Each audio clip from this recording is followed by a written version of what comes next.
ಅಲಂಕೃತ ಮಹಾವೀರ ವೃತ್ತವನ್ನ ಲೋಕಾರ್ಪಣೆ ಮಾಡ್ತಾ ಇದ್ದೇವೆ. ಸೇರಿರುವಂತಹ ಎಲ್ಲರ ಕೈಚಪ್ಪಾಳೆಯ ಮುಖಾಂತರವಾಗಿ ಇವತ್ತಿನ ಈ ಕಾರ್ಯಕ್ರಮಕ್ಕೆ ಚಾಲನೆಯನ್ನ ನೀಡುತ್ತಾ ಇದ್ದಾರೆ Rajashree Padma Vibhushan doctor D Veerendra Heggade.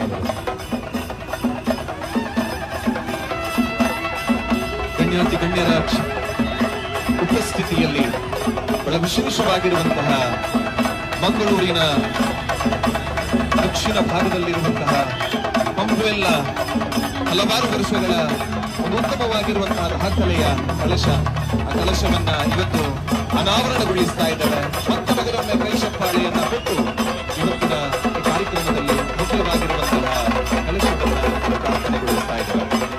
2001-2ರಲ್ಲಿ Rajashree Vibhushan doctor D Veerendra Heggade ಅವರ ಉಪಸ್ಥಿತಿಯಲ್ಲಿ ಉದ್ಘಾಟನೆಗೊಂಡಂತಹ ಕಳಶ ಮತ್ತೆ 24 ವರ್ಷಗಳ ನಂತರ ಮತ್ತೆ ಭವ್ಯವಾಗಿ ನಿಮ್ಮ ಮುಂದೆ, ನಮ್ಮೆಲ್ಲರ ಮುಂದೆ ಮತ್ತೆ ವಿರಾಜಮಾನವಾಗಿ ಕಾಣುತ್ತಾ ಇರುವಂತಹ ಕಳಶ ಬಹಳ ಸೊಗಸಾಗಿ ಮಹಾ